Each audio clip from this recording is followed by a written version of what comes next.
Buenas noches. Soy el cronista.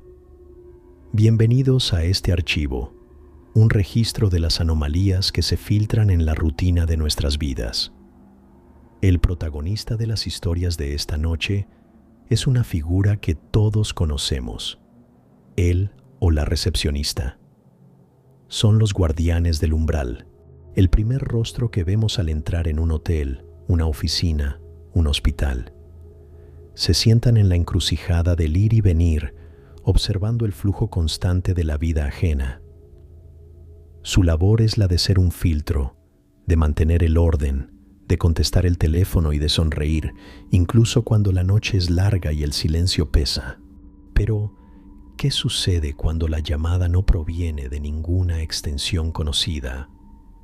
¿Qué pasa cuando el visitante que se anuncia no figura en ninguna lista y sus intenciones no son de este mundo? El recepcionista, en su soledad, a menudo en el turno de la noche, se convierte en el primer testigo de lo inexplicable, y su puesto de trabajo en la primera línea de defensa contra lo que intenta cruzar la puerta. Las siguientes crónicas son los testimonios de esos guardianes. Relatos de llamadas que no debieron ser contestadas, de visitantes que no proyectaban sombra y de edificios que, al caer la noche, revelan tener sus propios y terribles secretos. Este testimonio nos fue enviado por un hombre llamado Ricardo, quien desea compartir una serie de eventos que vivió durante sus años de estudiante, cuando trabajaba como recepcionista nocturno en un viejo y elegante hotel del centro histórico de la Ciudad de México. El Hotel Majestic, como lo llamaremos, era uno de esos edificios porfirianos, lleno de historia, de mármol gastado y de una atmósfera de grandeza decadente. Ricardo tomó el trabajo para pagar sus estudios. El turno de noche era solitario y, en su mayor parte, monótono. Su labor consistía en atender las pocas llamadas, registrar a los huéspedes tardíos y vigilar el antiguo conmutador telefónico, un panel de luces y cables que parecía una reliquia de otra época. Durante su primera semana, el recepcionista del turno de día, un hombre mayor y de pocas palabras llamado Ismael, le dio una sola advertencia. Señaló una luz en el conmutador, la correspondiente al cuarto 414. «Ese cuarto está fuera de servicio», le dijo. «Las tuberías, la instalación eléctrica, todo está mal. Está cerrado con llave maestra. Si alguna vez ves que esa luz parpadea o si el teléfono suena desde esa extensión, no contestes, no subas, no hagas nada. Es solo un fallo en el sistema. Ya se callará solo». Ricardo, un joven racional, asintió, pensando que era una simple precaución técnica. Durante meses, la luz del 414 permaneció apagada. El trabajo era tranquilo, hasta una noche de noviembre, cerca de las 2 de la madrugada, en medio de un silencio absoluto. La luz del 414 comenzó a parpadear en el conmutador y el timbre sonó, un sonido agudo, insistente. Ricardo recordó la advertencia de Ismael. Dejó que sonara. Sonó 10, 15 veces y luego se detuvo. «Un fallo en el sistema», se dijo a sí mismo, aunque un sudor frío le recorría la espalda. 10 minutos después, el teléfono de la línea exterior sonó. Ricardo contestó con la formalidad habitual. «Hotel Majestic, buenas noches». «Buenas noches», respondió una voz al otro lado. Era la voz de un hombre, culta, calmada, con un ligero acento de principios del siglo XX. «Disculpe la molestia, le hablo del cuarto 414. Parece que la puerta se ha atascado y no puedo salir. ¿Sería tan amable de subir con la llave maestra?» Ricardo se quedó helado. Miró el conmutador. La luz del 414 estaba apagada. Miró el registro de huéspedes. El cuarto figuraba como clausurado. «Señor, me temo que hay un error», respondió Ricardo con la voz temblorosa. «Ese cuarto no está ocupado». Hubo una pausa. La voz al otro lado soltó una risa suave y educada. Joven, entiendo su confusión. Acabo de llegar esta tarde. Quizás su colega del turno anterior olvidó registrarme, pero le aseguro que estoy aquí, y la puerta no abre. Agradecería mucho su ayuda. La voz era tan racional, tan carente de pánico, que por un momento Ricardo dudó. Quizás Ismael se había equivocado. Quizás habían reabierto el cuarto y nadie le había avisado. Pero la regla era clara: no subas. Señor, permítame un momento. Voy a verificar con mi gerente. Mintió Ricardo, buscando una excusa para colgar. No será necesario, dijo la voz, su tono cambiando sutilmente, volviéndose más íntimo. No hay necesidad de molestar a nadie a estas horas. Usted y yo podemos resolver esto. Usted parece un joven muy capaz, Ricardo. El uso de su nombre lo paralizó. No lo llevaba en ninguna placa. No se había presentado. ¿Cómo sabe mi nombre?, preguntó. Oh, lo escuché de su colega esta tarde, Ismael. Un hombre muy profesional, aunque algo parco. Habla muy bien de usted. Dice que estudia arquitectura, una carrera fascinante. Yo mismo fui ingeniero. Construí puentes, estructuras que unen mundos, ¿sabe? La conversación se estaba volviendo surrealista. El hombre hablaba con una tranquilidad que desarmaba. Le contó a Ricardo que estaba en la ciudad para cerrar un negocio importante, que esperaba a un socio que debía llegar al día siguiente. Le preguntó por sus estudios, por sus ambiciones. Ricardo, casi hipnotizado, se encontró respondiendo, conversando con el huésped fantasma. La llamada duró casi media hora. En un momento de lucidez, Ricardo interrumpió. «Señor, de verdad, debo colgar. Voy a llamar a seguridad». La voz del hombre se endureció por primera vez. «No haga eso, Ricardo. No sea descortés. He sido muy paciente. Solo necesito que suba y abra la puerta. Estoy muy cansado. Ha sido un día muy largo y este cuarto es muy solitario. La espera es terrible cuando uno está solo». Y entonces, mientras el hombre hablaba, Ricardo escuchó otro sonido a través del auricular. Era el timbre del conmutador. La luz del 414 estaba parpadeando de nuevo. Estaba recibiendo una llamada desde el interior del cuarto y desde el exterior, al mismo tiempo. Colgó el teléfono exterior, con el corazón desbocado. El timbre interno seguía sonando. Lo dejó sonar como le habían dicho. Finalmente, cesó. Pasó el resto de la noche en un estado de terror absoluto. Al amanecer, cuando Ismael llegó para relevarlo, le contó todo. El rostro del viejo recepcionista palideció. «Hiciste bien en no subir», le dijo Ismael, y le contó la verdadera historia del cuarto 414.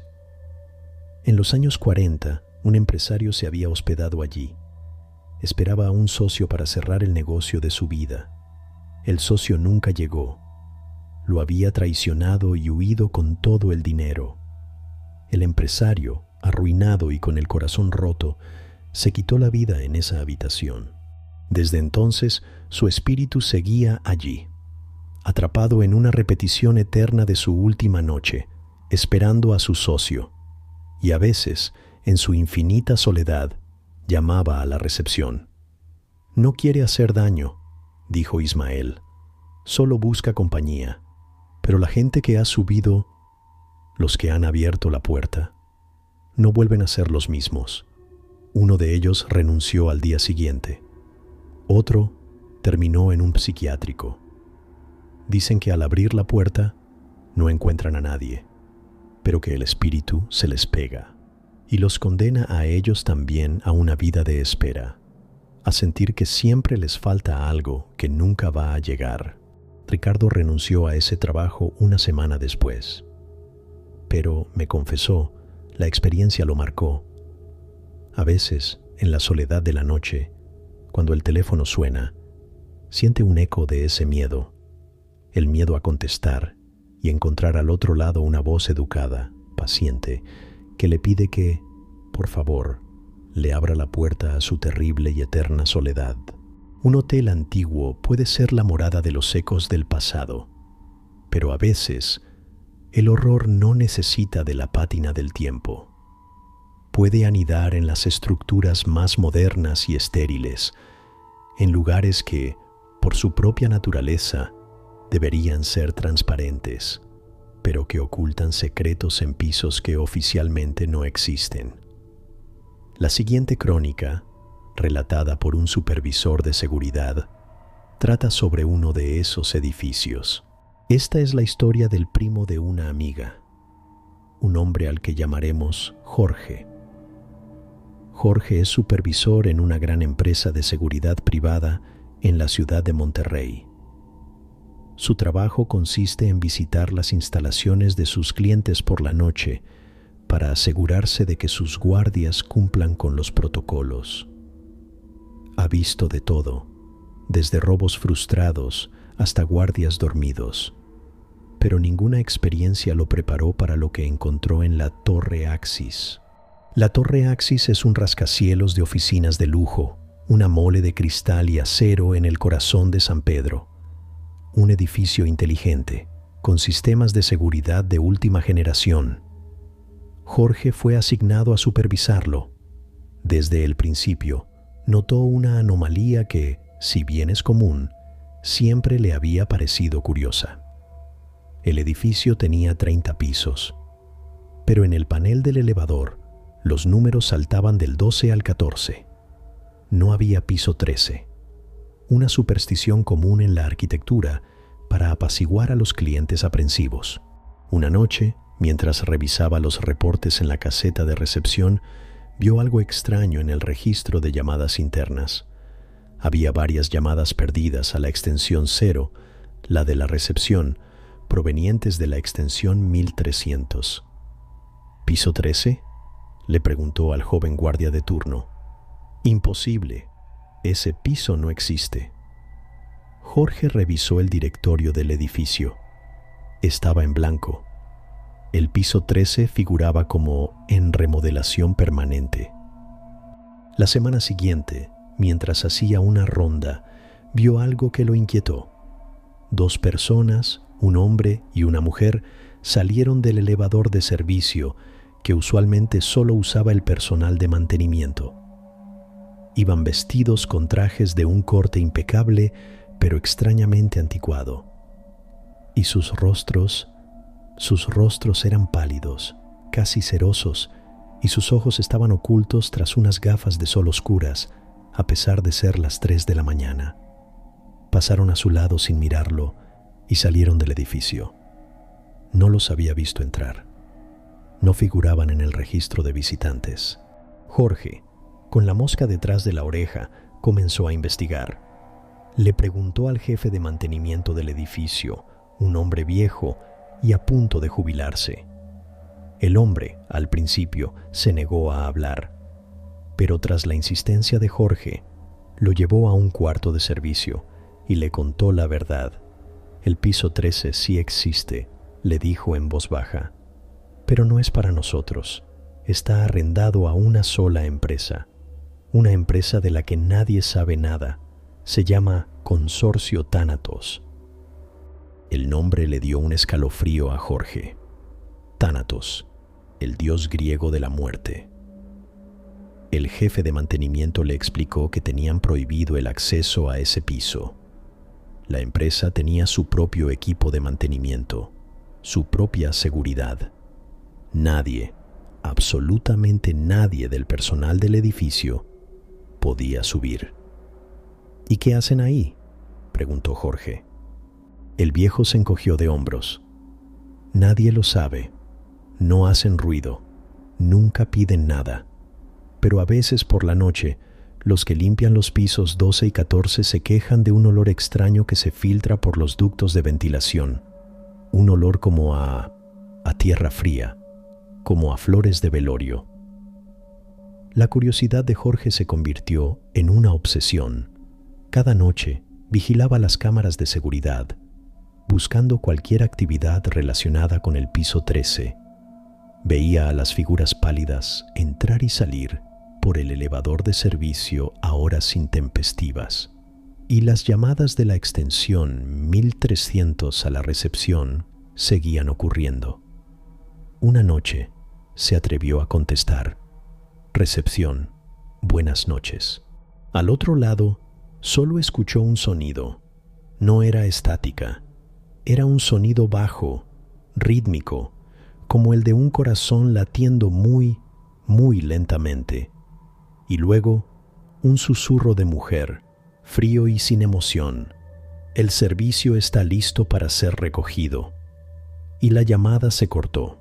Jorge sintió un terror helado. ¿Qué servicio?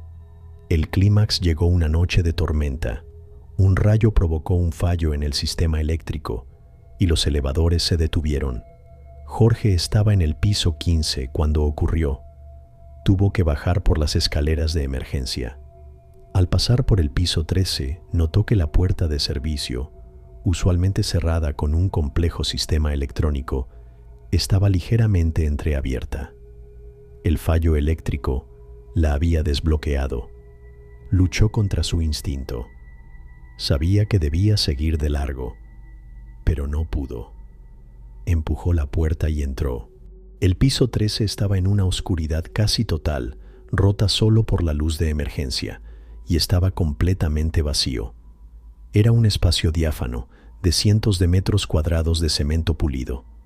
No había oficinas, no había muebles, no había nada, excepto por una cosa. En el centro exacto del piso había una camilla de hospital, de acero inoxidable, y sobre la camilla, cubierto con una sábana blanca, había un cuerpo. Jorge se acercó con el corazón en la garganta. Con una mano temblorosa levantó una esquina de la sábana. El cuerpo era el de un anciano, vestido con un traje elegante. Su rostro estaba sereno, en paz. Parecía dormido, pero su piel estaba fría y dura como el mármol. Estaba muerto. Aterrado, Jorge salió de allí corriendo. Llamó a la policía desde la recepción. Cuando el equipo de investigación llegó, subieron al piso 13. La camilla y el cuerpo ya no estaban. El piso estaba completamente vacío, como si nunca hubiera habido nada allí. Jorge fue suspendido mientras se realizaba una investigación interna. Lo acusaron de haber inventado la historia. Estaba a punto de perder su trabajo. Desesperado, decidió hacer una última cosa. Sabía que las figuras pálidas solían salir del edificio alrededor de las 4 de la mañana. Se apostó en la calle, frente a la torre. Efectivamente, a las 4 en punto, una de las mujeres pálidas salió. Jorge, en un acto de valentía o de locura, se le acercó. «Disculpe», le dijo. «¿Consorcio Thanatos? Necesito hacer una pregunta». La mujer se detuvo y se giró hacia él. Se quitó las gafas de sol. Sus ojos no tenían iris ni pupila. Eran completamente blancos, como los de una estatua. «No hacemos preguntas», dijo ella, con una voz que era la misma del teléfono, fría y sin vida. «Solo ofrecemos un servicio. Somos una empresa de transición. Ayudamos a nuestros clientes a prepararse para su último viaje. Les damos tiempo para que pongan sus asuntos en orden. Y cuando están listos, los recogemos». Señaló hacia la torre. «Este edificio es solo una sala de espera, una sucursal, y el señor de la camilla, su contrato simplemente había expirado». La mujer se puso las gafas de nuevo y se fue, perdiéndose en la noche. Jorge se quedó allí, en la acera, comprendiendo la naturaleza del negocio que operaba en el piso 13. No eran consultores, no eran abogados, eran una funeraria de un tipo muy, muy especial. Eran los recolectores de almas. A veces, el horror se esconde tras una fachada de modernidad y eficiencia corporativa. Otras, se presenta con la simpleza y la inevitabilidad de la burocracia en los lugares donde la vida y la muerte son un simple trámite. Nuestra última crónica proviene de la recepcionista de una clínica rural, una mujer que se convirtió, sin saberlo, en la última ventanilla para las almas en tránsito. Esta historia me fue confiada por la nieta de la protagonista. Es el relato de su abuela, doña Elvira, quien durante más de 40 años fue la recepcionista y administradora de una pequeña clínica de salud pública en un pueblo costero de Veracruz, un lugar de recursos escasos pero de una inmensa humanidad. El trabajo de Elvira era el corazón de la clínica. Llevaba los registros, manejaba la agenda y, lo más importante, era la primera persona que recibía a los enfermos. Su escritorio, en la pequeña sala de espera, era el primer puerto para los que llegaban buscando alivio. La clínica era un edificio viejo, con un constante olor a salitre y a desinfectante. Durante las noches de lluvia, especialmente en la temporada de huracanes, el lugar se volvía lúgubre y aislado. Fue en una de esas noches que Elvira tuvo la experiencia que redefinió su comprensión de la vida y la muerte. Era una noche de tormenta tropical. El viento aullaba y la lluvia golpeaba las ventanas. Elvira estaba a punto de cerrar la clínica. El médico de turno ya se había ido y solo quedaba ella. Estaba archivando las últimas fichas cuando la puerta principal se abrió. Una ráfaga de viento y lluvia entró, y con ella una figura. Era una mujer muy anciana, encorvada y delgada. Estaba completamente empapada, y su ropa, un sencillo vestido de algodón de un estilo muy antiguo, se le pegaba al cuerpo. No llevaba paraguas ni impermeable. «Buenas noches», dijo la anciana, con una voz sorprendentemente clara y serena. «Vengo por una ficha de admisión». Elvira, extrañada, la hizo pasar. «Pero, abuela», le dijo, «ya está cerrado. El doctor no está. ¿Se siente mal?». La anciana negó con la cabeza y le sonrió. Era una sonrisa dulce, pero infinitamente cansada. «No, mi niña, no me siento mal. Al contrario, ya vengo a descansar». Su respuesta desconcertó a Elvira, pero su deber era llenar la ficha. Tomó una de las formas de papel y un bolígrafo. «¿Su nombre?», preguntó. «Consuelo», respondió la anciana. «Consuelo Ríos». «¿Su edad?». «92 años, o eso creo. Ya perdí la cuenta». «¿Dirección?». La anciana se quedó en silencio por un momento, mirando la lluvia a través de la ventana. «La del mar», respondió finalmente. «Mi casa ya es la del mar». Elvira sintió un escalofrío. Las respuestas eran poéticas pero extrañas. Continuó con el formulario. «¿Alguna enfermedad crónica?». «La espera», dijo la anciana con la misma serenidad. «He esperado mucho tiempo. A mi hijo. Era pescador. Salió al mar una mañana y nunca volvió. Fue hace muchos años. Pero una madre nunca deja de esperar». Mientras escribía, Elvira notó algo. Las manos de la anciana, apoyadas en el mostrador, no goteaban agua. Estaban secas. Y estaban frías, de un frío que parecía emanar de ellas. Y a pesar de que había entrado empapada, no había un charco de agua en el suelo a sus pies. Levantó la vista del formulario, con el corazón comenzando a latir con fuerza. La anciana seguía allí, sonriéndole. Pero a través de su figura, Elvira pudo ver la silla que estaba detrás de ella. Era transparente. Elvira bajó la mirada, aterrorizada, y se enfocó en terminar de llenar la ficha, su mano temblando. «¿Motivo de la consulta?», preguntó, con la voz apenas audible. «Admisión para descansar», respondió la anciana, su voz ahora un susurro que parecía el sonido de las olas. «Ya me dieron permiso, solo me faltaba mi ficha». Cuando Elvira, tras un enorme esfuerzo de voluntad, levantó la vista de nuevo, La anciana ya no estaba. La sala de espera estaba vacía. La puerta principal seguía cerrada por dentro. Solo quedaba sobre el mostrador la ficha de admisión, llena con su caligrafía temblorosa, y un leve olor a sal y a mar.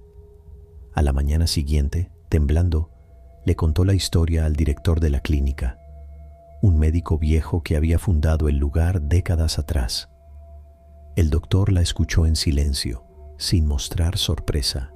Cuando Elvira terminó y le mostró la ficha, el doctor simplemente asintió. «No eres la primera a la que visita Consuelo», le dijo con una voz suave. «Ni será la última». Llevó a Elvira a un pequeño cuarto de archivos en la parte trasera de la clínica. Abrió un viejo archivador de metal. Estaba lleno de fichas de admisión idénticas a la que Elvira había llenado, cientos de ellas que databan de décadas atrás. «Esta clínica», explicó el doctor, «está construida sobre parte del antiguo cementerio del pueblo, un cementerio que fue arrasado por el gran huracán de 1933. Muchas de las tumbas se perdieron en el mar, y muchas de las almas también. A veces», continuó, «algunas de ellas se pierden en su camino al descanso, se confunden y ven la luz de la clínica y creen que es un faro, un lugar para ser admitidos. Creen que todavía necesitan el permiso de los vivos para poder irse». «Nuestro trabajo», dijo, tomando la ficha de Consuelo y archivándola cuidadosamente en el cajón, «no es solo curar a los vivos. A veces también es darle el último trámite a los muertos, llenar su ficha, tomar su nombre, escuchar su historia. Es lo único que necesitan para encontrar por fin su camino». Elvira trabajó en esa clínica hasta el día de su jubilación, y de vez en cuando, en las noches de tormenta, recibía a un visitante empapado que no dejaba rastro de agua, a un alma perdida que solo necesitaba que alguien llenara su última ficha de admisión. Y ella lo hacía. Con miedo, sí, pero también con una profunda compasión. Se había convertido, sin saberlo, en la recepcionista de la última frontera. Un escritorio, un teléfono, una puerta de entrada, herramientas simples para un trabajo que, a veces, se convierte en el primer punto de contacto con lo desconocido. Los recepcionistas son los guardianes de nuestras puertas, y como hemos visto, a veces esas puertas no solo dan al mundo que conocemos. Nuestra crónica de esta noche ha terminado. Gracias por su atención. Si usted, en su lugar de trabajo, ha sido testigo de un suceso que quiebra la normalidad, si ha contestado una llamada que no tenía origen o ha registrado a un visitante que no era de este mundo, le invito a compartir su testimonio enviándolo a nuestro correo o bien colocarlo en los comentarios. Este archivo valora cada una de sus experiencias. Suscríbase y active las notificaciones. La noche es larga y aún quedan muchas puertas por abrir. Hasta la próxima, y presten atención a quién o qué está al otro lado de la línea.